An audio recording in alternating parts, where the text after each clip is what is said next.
In the farthest reaches of the Arctic Circle, where no human dared to venture, sat Santa's legendary workshop. Stories of its cheerful elves and toy-making magic had been passed down for centuries, warming hearts during the holiday season. But there was another story, one far darker, about elves who didn't work with joy but with malice. 12-year-old Lily had always been curious about Santa. Every Christmas she would stay up late trying to catch a glimpse of him. But this year something strange happened. A small package appeared on her windowsill on Christmas Eve, wrapped in red paper with a gold ribbon. Curious, she unwrapped it. Inside was a tiny wooden figurine of an elf, hand-carved and painted with meticulous detail. Its face, however, wasn't smiling like she expected. Instead, it wore a menacing grin, its painted eyes glaring at her. That night, as Lily lay in bed, strange noises echoed through the house. Soft giggles, faint footsteps, and the creak of the floorboards. She sat up, clutching her blanket, and looked toward the windowsill where she had left the figurine. It was gone. Fear crept up her spine. She tiptoed to the door and peered into the hallway, but nothing seemed out of place. Just as she turned back toward her bed, a cold gust of wind blew through the room. She spun around and saw the small elf figurine now sitting on her desk, its head turned slightly as if watching her. Lily's heart pounded. She grabbed the figurine and threw it into her closet, slamming the door shut. "It's just a toy," she whispered to herself. But as the hours passed, sleep eluded her. The giggling returned, louder this time, and now it seemed to echo from within the walls. She pressed her hands over her ears, but the sound only grew. Then a voice, soft and raspy, whispered her name. "Lily, come play." Terrified, she bolted out of bed and ran to her parents' room, but the door wouldn't budge.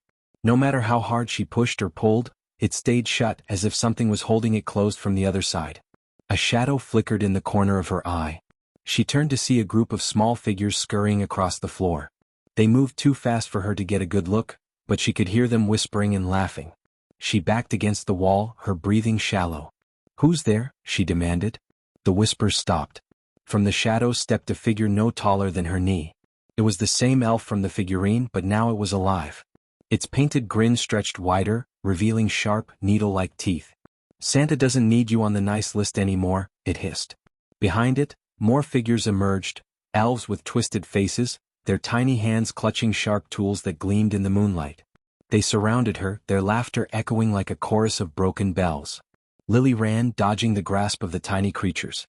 She made her way to the attic, slamming the door behind her and locking it. She rummaged through old boxes, searching for something, anything, to defend herself. In the corner of the attic, she found a large, dusty chest with strange markings carved into the wood. Something about it felt safe. She opened it and found a book bound in leather, its pages filled with ancient writing and drawings of elves.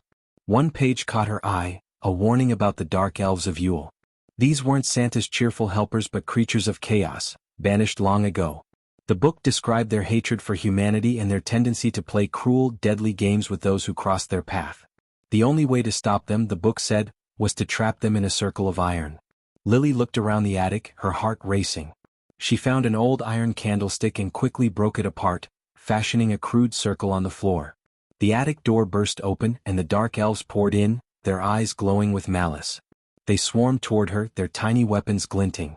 With a scream, Lily leapt into the circle just as the first elf lunged at her. The moment she stepped into the iron circle, the elves froze. Their smiles vanished, replaced by snarls of rage. They clawed at the air, unable to cross the barrier. "You can't hide forever," the leader hissed, its sharp teeth gnashing. Lily ignored them and began chanting the words from the book.